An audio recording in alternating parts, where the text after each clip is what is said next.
So I mentioned we're starting to hear talks about stimulus again, but just who is actually talking about stimulus?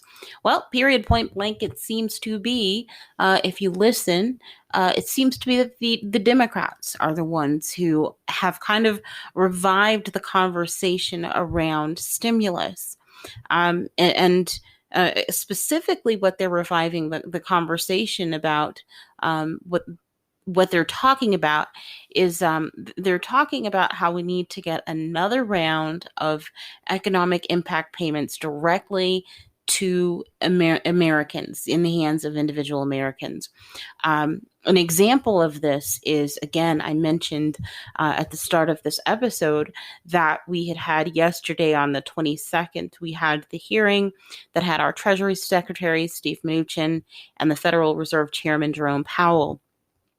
During that hearing, there was a representative, a House representative by the name of Al Green. He's a Democrat from Texas, and he basically, mentioned and quite frankly, I would say argued that we are at a point where we need economic impact payments again, because there's a significant risk to Americans now who, this goes beyond, them just wanting money for the sake of having money. Like, they're actually in positions where they're about to lose their homes. And we're not just talking about, 5, 10 people. This is going to happen on a mass scale.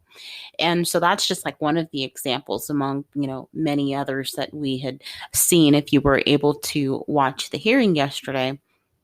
But again, it's the Democrats that are reviving this conversation. Now, again, disclosure, while we are a political organization, we are not affiliated with any political party.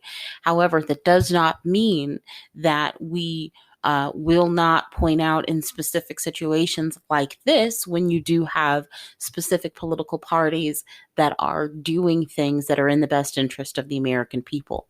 And specifically regarding this conversation, or this revived conversation around our need for economic stimulus again, where we are seeing this conversation take place, the people who are having this conversation by and large tend to be Democrats. We'll talk about the Republicans and what they are saying, if they're saying anything at all, right after this.